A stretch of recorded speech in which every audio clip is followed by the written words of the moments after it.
어제 금요일 원익 IPS가 강한 급등 흐름을 보여줬습니다. 장중 변동성 완화 장치 PI가 여러 차례 발동될 정도로 매수세가 강하게 몰렸고 장중 상한가를 기록하며 투자자들의 관심이 집중됐습니다. 며칠 전까지만 해도 시장은 블랙먼데이 충격으로 크게 흔들렸습니다. 코스피와 코스닥이 동시에 무너지고 반도체주도 대형주부터 소부장까지 급하게 밀렸습니다. 그런데 12일에는 분위기가 완전히 달라졌습니다. 코스피는 8,000선을 다시 회복했고 코스닥도 1,000선을 넘어섰습니다. 삼성전자와 SK하이닉스가 강하게 반등했고 코스닥에서는 원익 IPS, 주성 엔지니어링, 이오테크닉스 같은 반도체 장비주와 소부장 종목들이 다시 시장의 중심으로 올라왔습니다. 오늘은 원익 IPS가 왜 이렇게 강했는지 그리고 다음 주부터는 어떤 흐름을 봐야 하는지 짚어보겠습니다. 10일 시장 반등의 출발점은 외부 변수였습니다. 미국 증시가 강하게 올랐고 필라델피아 반도체 지수가 급등했습니다. 마이크론과 마벨, 인텔 같은 반도체주가 크게 움직이면서 국내 반도체 투자 심리도 빠르게 살아났습니다. 여기에 중동 지정학적 리스크 완화 기대도 붙었습니다. 미국과 이란 사이의 긴장이 완화될 수 있다는 기대가 나오면서 시장은 다시 위험 자산을 보기 시작했습니다. 환율도 중요한 역할을 했습니다. 원달러 환율이 전거래일보다 낮게 출발하면서 외국의 수급 부담이 일부 줄었습니다. 최근 시장을 누르던 변수는 금리 부담, 환율 급등, 중동 리스크, 반도체 차익 실현이었습니다. 12일에는 이 부담들이 한꺼번에 완화되는 그림이 나오면서 반도체와 코스닥 성장주 쪽으로 매수세가 강하게 들어온 겁니다. 원익 IPS의 급등도 이 큰 흐름 안에서 봐야 합니다. 원익 IPS가 주목받는 이유는 단순히 하루 주가가 올랐기 때문이 아닙니다. 시장이 다시 반도체, 장비주를 보기 시작했다는 점이 중요합니다. 원익 IPS는 반도체 전공정, 장비 기업입니다. 전공정은 반도체가 실제로 만들어지는 앞단의 핵심 공정입니다. 웨이퍼 위에 얇은 막을 입히고 필요한 공정을 거치면서 반도체 회로의 기본 구조가 만들어집니다. 원익 IPS는 이 과정에 필요한 증착 장비와 열 처리 장비 쪽에서 시장에 관심을 받는 기업입니다. AI 반도체가 커지고 HBM 수요가 늘고 D램 투자가 다시 살아나면 반도체 공장 안에 들어가는 장비 수요도 같이 커질 수밖에 없습니다. 그래서 원익 IPS는 단순한 코스닥 급등주가 아니라 AI 반도체 투자 확대의 길목에 있는 장비주로 평가받는 겁니다. HBM 흐름도 원익 IPS와 연결됩니다. HBM은 후공정과 패키징만 중요한 제품이 아닙니다. 그 안에 들어가는 D램 자체가 좋아야 합니다. 좋은 D램이 있어야 좋은 HBM이 만들어지고 좋은 D램을 만들기 위해서는 전공정 장비가 필요합니다. 삼성전자와 SK하이닉스가 HBM과 DDR5, AI 서버용 메모리 생산을 늘리게 되면 전공정 장비 수요도 자연스럽게 따라옵니다. 최근 시장에서 WFE라는 단어가 자주 나오는 것도 같은 이유입니다. WFE는 웨이퍼 팹 장비를 뜻합니다. 반도체 공장에서 웨이퍼를 실제로 가공하는 장비들입니다. 노광, 증착, 식가, 세정, 열 처리 같은 장비가 모두 여기에 들어갑니다. AI 데이터 센터 투자가 커지고 메모리 회사들이 고부가 제품 생산을 늘리면 WFE 시장도 같이 커지는 구조입니다. 원익 IPS가 주목받는 배경에는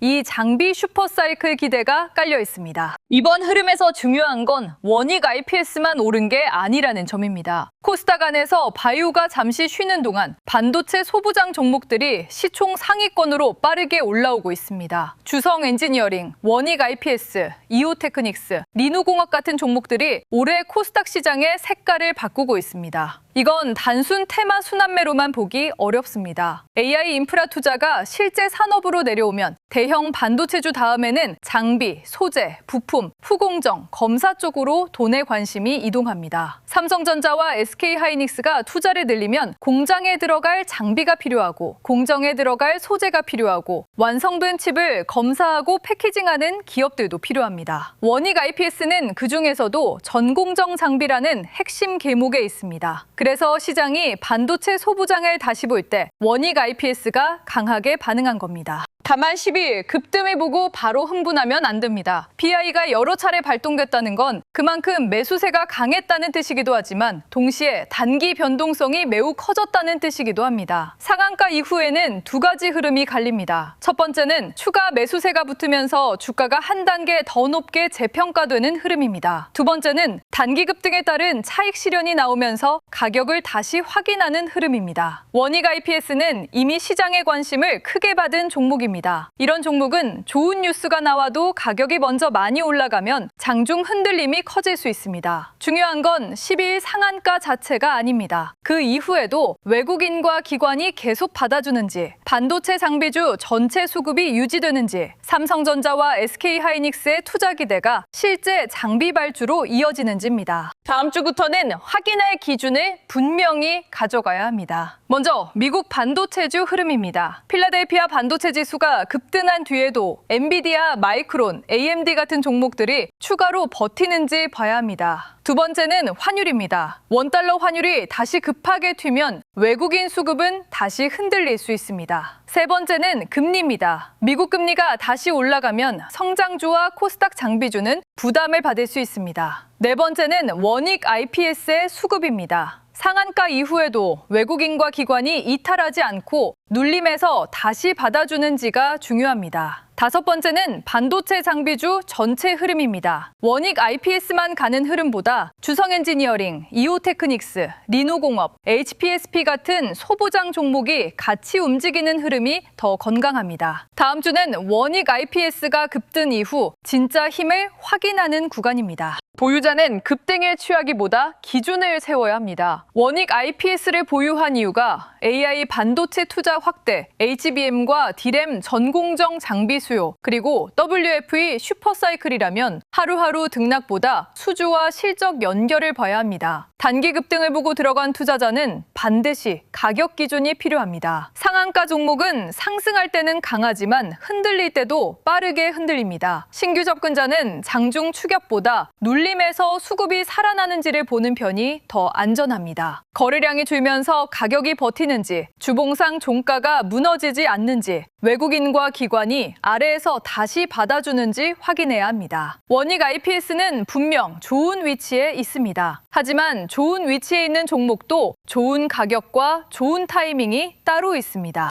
결국 13일 원익 IPS에서 봐야 할 핵심은 상한가 그 자체가 아닙니다. 반도체 장비주 재평가가 진짜로 이어지는지입니다. AI 반도체와 HBM 수요가 커지고 D램 투자가 확대되고 WFE 시장이 장기 사이클에 들어간다면 원익 IPS 같은 전공정 장비주는 계속 시장의 관심을 받을 수 있습니다. 하지만 기대감이 실적으로 연결되지 않으면 급등 이후 변동성은 커질 수 있습니다. 다음 주부터는 미국 반도체주, 환율, 금리, 외국인 기관 수급, 그리고 장비주 전체 흐름을 함께 봐야 합니다. 영상 아래 더보기란에서 무료 배포 중인 전자책 코스피 8000의 시대 자료도 함께 확인해 보시면 좋겠습니다. 지금처럼 지수가 급하게 흔들리고 종목별 순환매가 빠르게 도는 장에서는 뉴스보다 돈의 이동 경로를 읽는 게 훨씬 중요합니다. 오늘 원익 IPS 이야기는 여기서 마치겠습니다. 끝까지 시청해 주셔서 감사합니다.